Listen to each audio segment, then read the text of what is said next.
உலக பெண்கள் தினமான நாள் என்பதால் இந்த சபையிலே வீட்டிற்கும் மற்றும் இந்த எங்களுடைய திருநாட்டிலே என்னுடைய உரையை கேட்டுக்கொண்டிருக்கும் சகல பெண்களுக்கும் என்னுடைய மனமார்ந்த என் அம்மா உட்பட என்னுடைய மனமார்ந்த பெண்கள் தின வாழ்த்துக்களை சொல்லிக் கொள்கிறேன்.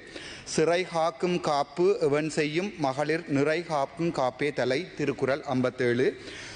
பெண்களுடைய மானத்தை காப்பதுதான் ஒரு ஆண்மகன் செய்யக்கூடிய மிகப்பெரிய தர்மம் என்பது இதன் திருக்குறளிலிருந்து வெளிப்படுகிறது. உங்களுக்கு தெரியும், நாங்கள் ஒரு காலத்திலே அதற்கு முன்னம் நான் ஒரு விடயத்தை சொல்லி செல்கிறேன். சாதாரணமாக ஆண் சிங்கத்துக்கும் பெண் சிங்கத்துக்கும் ஒரு பெரிய வேறுபாடு உண்டு. சாதாரணமாக பெண் சிங்கத்தை பார்த்தால் தெரியும். ஆனால் ஆண் புலிக்கும் பெண் புலிக்கும் எந்த வேறுபாடும் இல்லை. அவை உருவத்தில் ஒத்தவை. அவற்றை உங்களுக்கு சொல்லுகிறேன். இலங்கை வரலாற்றில் மட்டுமல்ல, உலக வரலாற்றிலே பெண்களை ஒரு ஃபியர்ஸ் ஃபோர்ஸ் என்று சொல்லப்படுகிற, இதற்கும் துணிந்த, ஒன்றுக்குமே பயப்படாத ஒரு துணிவான ஒரு பெண் இனமாக உங்களுக்கு தெரியும். தமிழர் வரலாற்றிலே பெண்கள் எனப்படுபவர்கள் அடக்கத்துக்கும் ஒடுக்கத்துக்கும் மௌனத்துக்கும் இரியதாக இருந்த காலத்தில் இருந்து பெண்களை ஒரு தலை நிமிர்ந்த இனமாக மாற்றிய எமது தமிழீழ விடுதலை போராட்டம் 1983 ஆண்டில் ஆரம்பிக்கப்பட்டது. அப்போது 1987 ஆண்டிலிருந்து 90 ஆண்டு காலப்பகுதியிலே பிறக்கும் பறவைகள் என்று அல்லது ஃப்ரீ பேர்ட்ஸ் என்று சொல்லப்படுகின்ற முதலாவது பெண்களின் கட்டளை பணி எங்களுடைய தேசிய தலைவரால் கட்டுவிக்கப்பட்டது. அதை உங்களுக்கு இந்த நாளிலே நான் சொல்ல வேண்டிய முக்கியமான கடமையில் இருக்கிறேன். அது தவிர வரலாற்றை நாங்கள் திருப்பி பார்த்தால் பெண்களாலும் ஆண்களால் செய்யக்கூடிய அதே வேலையை, அதையும் விட மேல்தகையான வேலையை செய்யக்கூடும் என்ற வரலாற்றை எழுதி சென்ற தமிழினம் நாங்கள். உங்களுக்கு தெரியும், அதனுடைய முக்கியமான அங்கம்தான் சுதந்திர பறவைகள் ஆண்டு 1983 ஆண்டு எங்களுடைய தேசிய படையின் பெண்கள் படையணி உருவாக்கப்பட்ட காலம். இவற்றை கான்சார்ட் செய்ய விரும்புகிறேன். ஆனால் எங்களுடைய மனதிலே இன்றிலே இருப்பவை எவையென்றால், இசைப்பிரியா படுகொலை, பாலச்சந்திரன் படுகொலை. இன்றைய தினம் பாராளுமன்றத்திலே எதிர்கட்சியில் யாரும் இல்லை, ஆளுங்கட்சியிலும் யாரும் இல்லை. நாங்கள் எங்களுடைய அமைச்சர் ஒரு ஊடகம் ஒன்றிலே சொல்லியிருந்தால், கிருசாந்தி படுகொலை சம்பந்தமாகவும் இசைப்பிரியா படுகொலை சம்பந்தமாகவும் பாலச்சந்திரன் படுகொலை சம்பந்தமாகவும் நாங்கள் அதற்குரிய நீதியான நேர்மையான விசாரணையை செய்வோம் என்று. ஆனால் எங்களுடைய தமிழ் மண் இந்த வார்த்தைகளை நம்பாது. இவை அரசியல் வார்த்தைகள் என்பதை நான் உங்களுக்கு சொல்லிக்கொள்ள விரும்புகிறேன். அது தவிர உங்களுக்கு தெரியும், gender roles and military necessity, womens inclusion in the liberation tigers of Tamil Eelam என்கின்ற காரா ஜோய்ஸ் எனப்படுகிற ஜோர்ஜ் டவுன் யூனிவர்சிட்டியினுடைய ஒரு ரிசர்ச் பேப்பர் ஒன்றை நான் உங்களுக்கு, அதாவது ஒரு ஆராய்ச்சி கட்டுரை ஒன்றை உங்களுக்கு நான் சொல்ல விரும்புகிறேன். அதிலே அவர் சொல்லியிருக்கிறார், எங்களுடைய தேசிய படையில் 1/3 பெண்களாகத்தான் இருந்தது. அவர்கள் ஒரு இனத்தினுடைய உடைக்கப்பட்ட அவர்களுடைய விழுமியங்களை எல்லாம் உடைத்து அவர்கள் வரலாற்றை மாற்றி செய்திருக்கிறார்கள் என்று உங்களுக்கு சொல்லியிருக்கிறார். அதுக்கு எங்களுடைய தேசிய தலைவனுடைய லீடர்ஷிப், தலைமைத்துவம் என்பதை இந்த இடத்திலே நான் உங்களுக்கு சொல்ல விரும்புகிறேன்.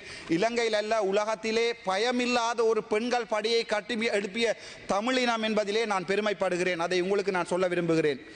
சாதாரணமாக பெண்கள் என்றால் மரங்கள் ஏறக்கூடாது, சைக்கிள் ஏறக்கூடாது என்று இருந்த காலத்தை எல்லாம் போய், அதைவிட முக்கியமாக தமிழர் சமுதாயத்திலே பெண்கள் என்றால் சீதனம் கொடுக்கிற, ஒரு பெண்ணை கல்யாணம் கட்டும் போது சீதனம் கொடுக்க வேண்டும் என்ற நிலைமையிலிருந்து மாற்றி பெண்கள் என்றால் யார் என்பதை எங்களுடைய உலகத்துக்கே சொல்லி தந்த எங்களுடைய தமிழினம். அதை தவிர உங்களுக்கு ஒன்று சொல்லுகிறேன். சாதாரணமாக ஒரு பெண் ஒரு பாலியல் ரீதியாக துன்புறுத்தப்பட்டால் அல்லது ரேப் பண்ணப்பட்டால் உங்களுக்கு தெரியும், அந்த பெண் ஒரு காலத்திலே அவள் மறுமணம் செய்வதற்கோ திருமணம் செய்வதற்கோ அந்த சமூகம் ஒரு நாளுமே அனுமதிப்பதில்லை. ஆனால் எங்களுடைய தேசிய தலைவரின் வழிகாட்டிலே வந்த போராளிகள் ஒரு காலத்திலே அவ்வாறான பெண்களை தாங்கள் மனம் செய்வதாக மனம் செய்து கொண்ட வரலாறுகளையும் உங்களுக்கு நான் சொல்லி செல்கிறேன். ஆகவே உங்களுக்கே தெரியும், எங்களுடைய காலத்தில் வடக்கிலே எந்த பகுதிக்கும் இரவு 12 மணியில் பயப்படாமல் ஒரு பெண் நடமாட முடியும். ஆனால் இன்றைய பொழுதிலே யாழ்ப்பாணத்திலே ஒரு பாராளுமன்ற உறுப்பினராக பகல் 12 மணிக்கு கூட எங்களுடைய நாட்டிலே போக முடியாத நிலைமையை இந்த அரசாங்கம் எங்களுக்கு தந்திருக்கிறது. உங்களுக்கே தெரியும், 2022 ஆண்டு எங்களுடைய நாட்டிலே ஒரு பெரிய ஒரு பொலிட்டிக்கல் இன்ஸ்டேபிலிட்டி ஒன்று வந்திருந்த நேரத்தில், அதாவது ஒரு அரசியல் ஸ்திரத்தன்மை இல்லாமல் இருந்த காலத்திலே எங்களுடைய சிங்கள இனம் உட்பட தமிழ் இனம் எங்கள் தலைவனை தேடிக்கொண்டது. எங்கிருந்தாலும் என் தலைவன் என் மனதில் வாழ்வான். அதை சொல்லிக்கொண்டு நான் நேரடியாக வருகிறேன் எங்களுடைய இலங்கை விடயத்துக்கு. According to UNDP survey, UNDP சர்வேயிலே 52% பெண்கள், அதாவது எங்களுடைய நாட்டிலே பெண்கள் 52% இருக்கிறார்கள். ஆனால் எங்களுடைய பாராளுமன்றத்திலே இன்றைய தினம் ஹரணி அமரசூரிய அவர்களுடைய பேச்சிலே நான் பார்த்தேன். அது உண்மையாகவே 9.8%. அதில் நான் உங்களுக்கு ஒன்றை சொல்லுகிறேன். அவர் சொன்னார் அது 10% கூட இல்லை என்று. அதை 10% ஆக்குவேன். எனது கட்சி 8வது மாதம் அல்லது 9வது மாதம் நான் இந்த பாராளுமன்றத்திலிருந்து விலகி ஒரு பெண்ணுக்கு அந்த பாராளுமன்ற பதவியை கொடுக்கிறேன்.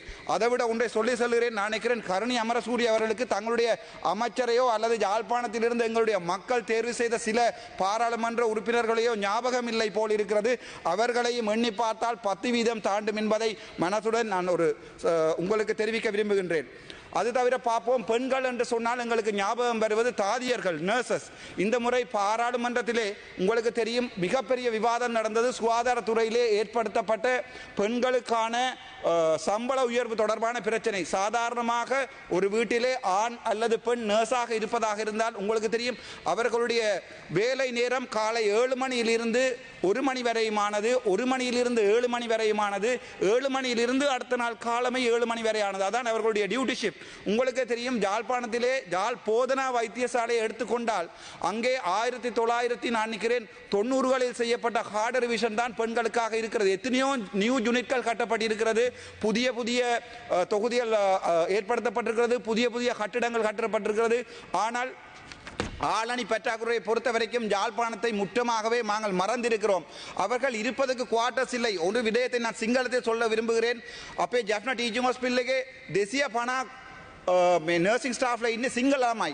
ඒගොල්ලෝ එළිය ඉන්නේ. ඒගොල්ලෝට ඉන්න දැනක් නැහැ, ක්වාටර්ස් නැහැ. ඒගොල්ලෝ එළියේ ඉන්නේ. එතකොට අපි මේ බජට් එක අපි බලාපොරොත්තු වුණා යම්කිසි ප්‍රමාණයක් ක්වාටර්ස්වත් හදලා දෙයි කියලා. හැබැයි මම දැක්කා මිනිස්ට්‍රි ඔෆ් හෙල්ත් එකේ තියෙන මේ ලොකු ප්‍රොජෙක්ට් වල ඒවා නැහැ. ඒ නිසා நான் கூறுகிறேன் எங்களுடைய யாழ்ப்பாணத்திலே வேலை செய்கின்ற தாதியர்களுடைய இருக்கின்ற இடம், அவர்களுடைய சம்பளம் மிகப்பெரிய ஒரு முரணான பிற நிலைமைக்கு போய்கொண்டிருக்கிறது. உங்களுக்கு ஒன்றை சொல்ல விரும்புகிறேன்.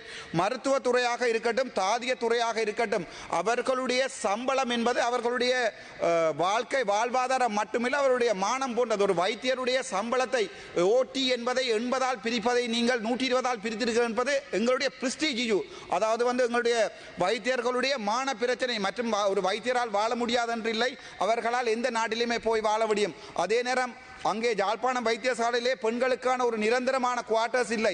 அது புதிதாக பெண் தாதியர்கள் எடுத்துக்கொள்ளப்படும் போது உங்களுக்கு தெரியும் ஒரு வைத்தியசாலை எடுத்துக்கொண்டால் அந்த வைத்தியசாலை இயங்குவது வைத்தியர்களால் அல்ல, வைத்திய அதிகாரிகளால் இல்லை.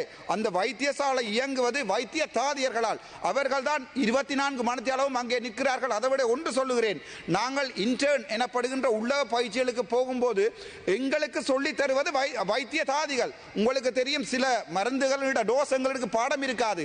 எல்லா நேரமுமே பிஎன்எஃப் எனப்படுகின்ற புத்தகத்தை எடுத்து வாசித்து சொல்லலாது. அப்போது மிஸ் மாரிடம் தான் கேட்போம், மிஸ் இந்த டோஸை கொஞ்சம் சொல்லுங்க. ஏனென்றால் அந்த அளவுக்கு ஒரு வைத்தியசாலையிலே ஒரு வார்டு ஒன்றினை ரன் பண்ண தேவையானவர்கள் தாதியர்கள். ஆனால் தாதியர்களை நாங்கள் மறந்திருக்கிறோம். முக்கியமாக தாதியர்களுடைய சம்பள பிரச்சனை தொடர்பாக யாருமே கதைக்கவில்லை. வைத்தியர்களை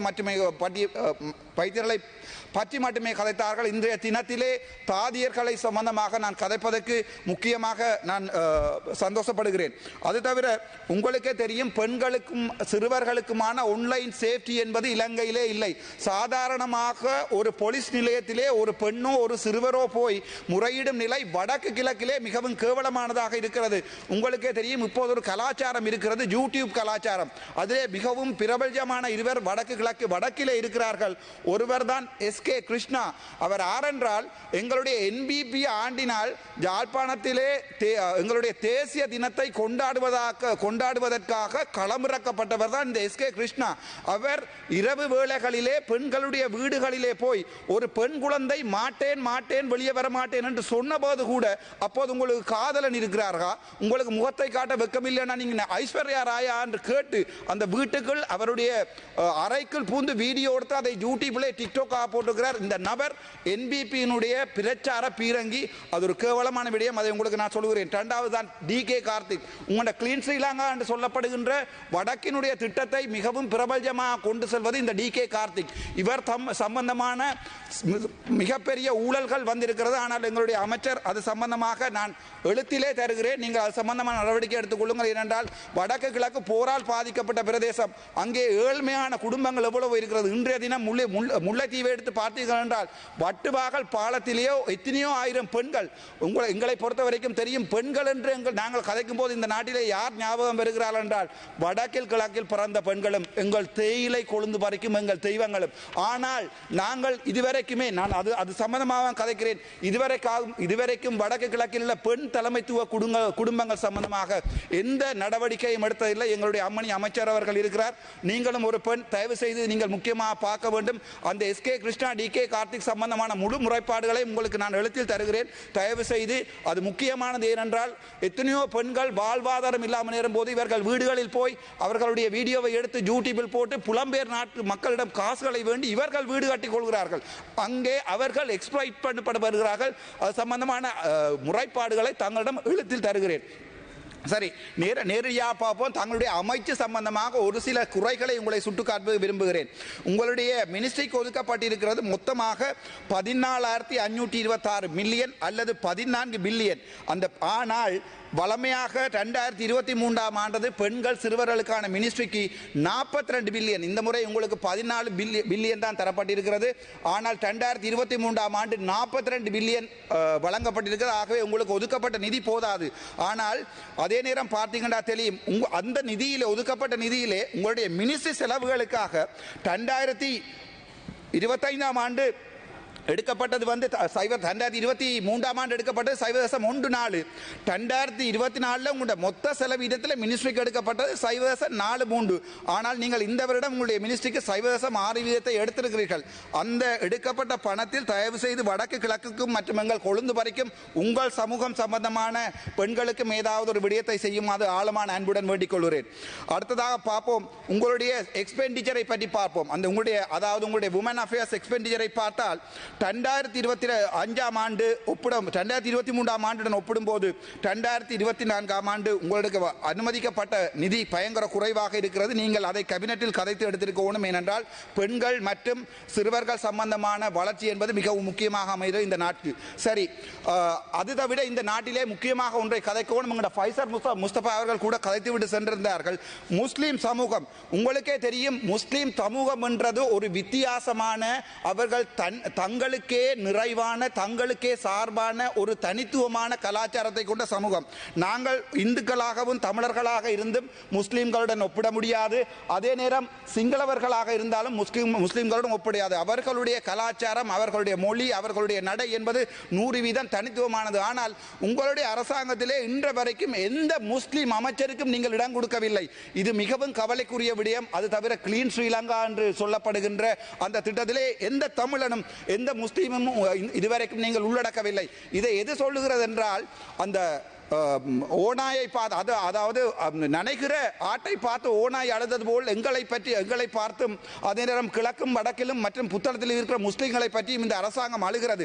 ஆனால் உங்களுடைய கண்கள் அளவில்லை. முதலை கண்ணீர். நீங்கள் அவர்கள் முஸ்லிம்கள் சம்பந்தமான எந்த ஒரு நடவடிக்கையும் இதுவரையும் எடுக்கவில்லை. ஃபைசர் முஸ்தபாவின் அவருடைய கதையை நான் மீண்டும் சுட்டிக்காட்ட விரும்புகிறேன். என்னென்றால் உங்களுக்கு தெரியும், முஸ்லிம் marriage and divorce act MMDA எனப்படுகிறது. 1951ஆம் ஆண்டு கொண்டு வரப்பட்டது. உங்களுக்கு நன்றாக தெரியும், உங்களிலே 159 பெரும்பான்மையான பாராளுமன்ற உறுப்பினர்கள் இருக்கிறீர்கள். நீங்கள் மாற்றப்பட வேண்டிய சட்டங்களில் முக்கியமானது, ஒரு பெண் தான் மனம் புரிவதா இல்லையா என்பதை தான் தீர்மானிக்க வேண்டும். தன் தந்தையோ தன்னுடைய தந்தையின் தந்தையோ தீர்மானிக்க முடியாது. ஆனால் இந்த MMDA ஆக்டின் படி 12 வயதோ அல்லது அதுக்கு குறைவான வயதுடைய ஒரு முஸ்லிம் பெண்மணியோ கூட தனது விருப்பம் இல்லாமல் தன் தாய் தந்தையால் ஒருவருக்கு மனம் செய்து வைக்கப்படலாம். ஆகவே அவற்றை நீங்கள் முற்றிலுமாக ஒரு சட்டம் மூலம் கொண்டு வந்து கட்டாயம் இதை நிவர்த்தி செய்ய வேண்டும் என்றது அவருடைய ஃபைசர் முஸ்தபாவினுடைய கோரிக்கை. அதே மாதிரி முஸ்லிம் மக்களுக்காக என்னுடைய கோரிக்கை. இரண்டாவது விடயம், முஸ்லிம்களுடைய ஹாதிர் சட்டங்களில் இருக்கிறது, ஒரு ஆண் டிவோர்ஸ் எடுக்க விரும்பினால் அவர் நேரடியாக நீதிமன்றத்துக்கு போவார். ஒரு நாளிலே டிவோர்ஸ் முடிந்துவிடும். ஆனால் ஒரு பெண் டிவோர்ஸ், முஸ்லிம் பெண் டிவோர்ஸ் எடுக்க வேண்டுமாக இருந்தால் அவள் எத்தனையோ நாட்கள் ஏறி இறங்க வேண்டும். வேண்டியிருக்கும் என்னுடைய அவருடைய கலாச்சாரமாகவே இந்த ரெண்டு ஆண்களுக்கும் பெண்களுக்குமான இந்த சமத்துவம் பேணப்பட வேண்டுமாக இருந்தால் இந்த நாட்டிலே முஸ்லீம் பெண்களுக்கான நியாயமான இந்த சட்ட மாற்றங்கள் செய்யப்பட வேண்டும். அது தொடர்பாக உங்களுடைய கவனத்தை செலுத்தவும். அதைவிட பார்த்தால் எங்களுடைய நாட்டிலே 40% பெண்கள் தன்னுடைய கல்யாணம் அதாவது தன்னுடைய வாழ்க்கை துணையால் வயலன்ஸுக்கு உட்படுகிறார்கள் என்கிறது. මහිතන්නේ ඇත්තරම ඔබතුමා මුස්ලිම් විවාහ නීතිය පිළිබඳව හරියට දැනුවත්ව ඒ පිළිබඳ කරුණු කාරණා කියන්න. මහිතන්නේ ඔබතුමා දැනුවත් නම් කාදි උසාවි පිළිබඳවත් කතා කරන්නයි කියලා ඉල්ලීමක් කරනවා. විශේෂයෙන් නොදැනුවත් දේ පිළිබඳව කතා කරනට වඩා Taman දන්නා දේ පිළිබඳව කතා කිරීම උචිතයි කියලා විශ්වාස කරනවා. ඔබතුමා මම ඒක දැනුවත් කරන්නම්. ඒක මම කියවුවේ UNDP රිපෝට් එකක්. ඔබතුමාලාට ඒක ගැන අයිඩියා එකක් නැත්නම් ගිහිලා UNDP රිපෝට් එකක් 2024ක් UNDP රිපෝට් එකක් බලන්න. ඒගොල්ලෝ කියලා තියෙනවා human rights violation කියලා less than 12 year old woman කෙනෙක් ඔයා බදලා දෙනවා කියන්නේ ඒක human මගේ වෙලාව දෙන්න එපා. හරිද? ඒක UNDP රිපෝට් එකක්. ඔබතුමා ඒක මම ඔබතුමාට දෙන්නම්. මගේ වෙලාව දෙන්න එපා. මගේ වෙලාව නාස්ති කරන්න එපා. හරිද? එතකොට ඕගොල්ලෝට මොලේ නැත්නම් මට කිසි කරන්න දෙයක් නැහැ. එතකොට අපේ அதே நேரம் எங்களுடைய நாட்டிலே 27.9% பெண்கள் சைக்காலஜிக்கல் அபியூஸ் எனப்படுகின்ற அபியூஸினால் பாதிக்கப்படுகிறார்கள். அதைவிட இந்த பெண்களுடைய அபியூஸ் எனப்படுவது வடக்கு கிழக்கிலும் அதே நேரம் மலையகத்தில் தான் அதிகமாக இருக்கிறது. முக்கியமாக எங்களுடைய சமுதாயம் எங்களுடைய அமைச்சர் ஒரு தடவை சொல்லியிருந்தார். வளமையாக எங்களுடைய மலையகம் அவர் மலையகத்தை சார்ந்தவர் எங்களுடைய மீன்பிடி அமைச்சர் சந்திரசேகர் மலையகம் தான் இதுவரைக்கும் போதைக்கு அடிமையான நாடாக இருந்தது. ஆனால் இப்போது யாழ்ப்பாணம் மாறி இருக்கிறது என்று சொல்லியிருக்கிறார். அதைவிட அவர் சொன்ன விடயம் எனக்கு மிகவும் கவலையானது. நீர் உம்முடைய விளையாட்டுகளை கொண்டே யாழ்ப்பாணத்தில் வைத்துக் கொள்ளும் என்று. இந்த கரடி என்னுடைய யாழ்ப்பாண பிரதேசத்துக்கு ஒரு பாராளுமன்ற உறுப்பினராக வர தகுதி இல்லாத ஒரு விலங்கு. ஏனென்றால் இவர் எங்களுடைய யாழ்ப்பாண மக்களால் தேர்ந்தெடுக்கப்படாதவர். இவர் தேசிய பட்டியலிலே வந்தவர். இந்த வகையான விலங்குகள் எங்களுடைய யாழ்ப்பாணத்தின் மரபையும் கலாச்சாரையும் கொச்சைப்படுத்துகின்றன. ஒரு தமிழை கூட ஒழுங்காக கதைக்க தெரியாத ஒருவரைக்கு யாழ்ப்பாணத்துக்கு ஒரு அமைச்சராக டிசிசி மீட்டிங் தலைவராக விட்டிருக்கார் என்பதுதான் கேவலம். அது சம்பந்தமாக வேறு விடயங்கள் இருக்கிற சொல்லுகிறேன். அதைவிட உங்களுக்கு தெரியும் பாதிக்கப்பட்ட பெண்களால் இலங்கை சனத்தொகையில் மொத்தம் 4.5% குழந்தைகள் பாடசாலையிலிருந்து நிற்கிறார்கள். ஆகவே நாங்கள் பெண்களுடைய மனநிலைமை மற்றும் அவர்களுடைய டொமஸ்டிக் வயலன்ஸ் சொல்லுவார்கள். அது சம்பந்தமாக சற்று ஆழமாக சிந்திக்க வேண்டும். அதைவிட உங்களுக்கே தெரியும் 90% பெண்கள் சொல்லி இருக்கிறார்கள் இலங்கையிலே பப்ளிக் டிரான்ஸ்போர்ட்டேஷன் போகும்போது அதாவது பொது வாகன பிரவேகங்களில் போகும்போது 90% பெண்கள் தாங்கள் செக்ஷுவல் எக்ஸ்ப்ளாய்டேஷன் அல்லது பாலியல் ரீதியாக தீண்டப்படுவதாக. இது சம்பந்தமாக அன்னூர் அரசாங்கம் ஏதாவது நடவடிக்கை எடுக்கும் என்று சொல்லுகிறேன். அதைவிட உங்களுக்கும் சொல்லுகிறேன். ஆனால் நான் இதை என்னுடைய நேரத்தை வீணாக்க வேண்டாம். Don't take time. Female genital mutilation FGM எனப்படுகின்றது. அதை எங்களுடைய முஸ்லிம் சமூகத்திலே ஓல்சிலோன் ஜமாத்துல் உலமா ACJSU advocated for legalizing female circumcision. அதாவது ඔබතුමාට තව විනාඩි 2ක කාලයක්. நன்றி. அதாவது எங்களுடைய நாட்டை எடுத்து பார்த்தால் பெண்களுடைய பாலியல் உறுப்புகளை வெட்டுவதோ அல்லது ஏதாவது ஒரு மியூட்டிலேஷன் செய்வதோ தடை செய்யப்பட்டிருக்கிறது. ஆனால் இந்த ACJU எனப்படுகின்றது அதற்கு சார்பாக இருக்கிறது. ஆகவே அது சம்பந்தமாக பெண்கள் உரிமையை பாதுகாக்குமாறு அன்புடன் கேட்டுக்கொள்கிறேன். அதைவிட எங்களுடைய நாட்டிலே போஸ்ட் கான்ஃப்ளிக்ட் டிஸ்பிளேஸ்மென்ட் என்று சொல்லப்படுகிறது. அதாவது எங்களுடைய வடக்கு கிழக்கு மக்கள் முற்றிலுமாக இடம்பெயர்ந்த ஒரு சமூகம். ஆண்கள் போராடி மடிந்திருக்கிறார்கள். அவருடைய குடும்பத்திலே பெண்கள் மட்டும்தான் இருக்கிறார்கள். ஆனால் இந்த முறை நீங்கள் எங்களுடைய நாட்டிற்கு தந்தது எங்களுடைய வடக்கு கிழக்குக்கு தந்தது 1500 மில்லியன் அவர்களுடைய வீடுகளை திருத்துவதற்கு பெண்கள் தலைமைத்துவ வீடுகளை திருத்துவதற்கு தந்தது 1500 மில்லியன். ஆகவே ஆனால் நான் பார்த்தேன் 7000 மில்லியன் ராணுவ வீரர்களுடைய வீடுகளை கட்டி கொடுப்பதற்கு 7 பில்லியன் அனுமதித்திருக்கிறார்கள். ஆனால் எங்களுடைய பெண்களுக்காக தந்தது 1500 மில்லியன். ஆகவே அது கிட்டத்தட்ட 15% குறைவானது. அதை தவிர நான் உங்களுக்கு இன்னும் ஒன்றை சொல்ல விரும்புகிறேன். எங்களுடைய பெண்கள் எங்களுடைய நாட்டிலே ஒவ்வொரு 1000 பெண்களுக்கும் இளம் பெண்களுக்கும் 15 பெண்கள் 15 தொடக்கம் 19 வயசுக்கு உட்பட்ட தன்னுடைய அந்த இளமை பருவ டீனேஜ் பிரெக்னன்சி என்று சொல்வார்கள். 15 பெண்கள் 1000 பெண்களுக்கு 15 பெண்கள் டீனேஜ் பிரெக்னன்சியால் பாதிக்கப்படுகிறார்கள். ஆக உங்களுக்கு தெரியும் வடக்கு மாநிலத்திலே கிளிநொச்சி வைத்தியசாலையிலே நெதர்லாந்தினால் கட்டப்பட்ட உமன் எக்ஸலன்ஸ் சென்டர் என தெரிவிக்கப்படுகின்ற அந்த வைத்தியசாலை பெண்கள் வைத்தியசாலை பிரிவு இன்று வரைக்கும் இயங்கவில்லை. அது சம்பந்தமாக சுகாதார அமைச்சருக்கு எந்த கரிசனையும் இல்லை. இதை பற்றி எனக்கு மிகவும் கவலையுடன் தெரிவித்துக் கொள்கிறேன். அதை விட நான் ஒன்றை சொல்ல விரும்புகிறேன். எங்களுடைய தேயிலை தோட்டத்திலே வாடுகின்ற அந்த பெண்களுடைய நாளாந்த சம்பளம் 1700 நீங்கள் வேண்டி கொடுப்பதாக சொல்லியிருக்கிறீர்கள். ஆனால் உங்களுக்கே தெரியும், ஒரு பெண் தன் குடும்பத்தையும் பார்த்து தன் பிள்ளைகளையும் பார்த்து அவள் அந்த குளிரிலே அட்டை கடியிலே தன் பிள்ளையை வினாடி திகத்தியனா மாத்தியாக மட உங்களுக்கே தெரியும், எங்களுடைய மலை நாட்டிலே வாழுகின்ற பெண்கள் தங்களுடைய முதுகிலே குழந்தைகளை சுமந்த வண்ணம் அந்த குளிரிலே வாடுகிறார்கள். ஆனால் இப்போது பார்த்திருக்கிறேன், உங்களுடைய ஜனாதிபதி அவர்கள் சொல்லியிருக்கிறார்கள் மலையகத்தில் இருக்கிற சுகாதார கட்டமைப்புகளை தோட்ட அதிகாரிகளிடம் கொடுப்பதாக. ஆகவே அது சம்பந்தமாக நான் மிகவும் கவலையிடுகிறேன். அந்த பெண்களுடைய அன்றாட வாழ்க்கை, இலங்கையிலே அதிகுறைந்த போஷாக் உள்ள இடம் என்பது மலையகம் என்பது அம்மணிக்கு வடிவாக தெரியும். ஆகவே நான் அதை உங்களை சொல்ல தேவையில்லை. அது சம்பந்த நடவடிக்கை எடுப்பதற்கு உங்களுடன் ஆழமாக வேண்டிக் கொள்கிறேன். அது தவிர இன்னும் 3 விடயங்களை சொல்லி மற்ற தப்பரதி 3 விடயங்களை சொல்லி வைத்து நான் நிப்பாடுகிறேன் என்னுடைய உரையை. முதலாவது சிந்துஜா வழக்கு.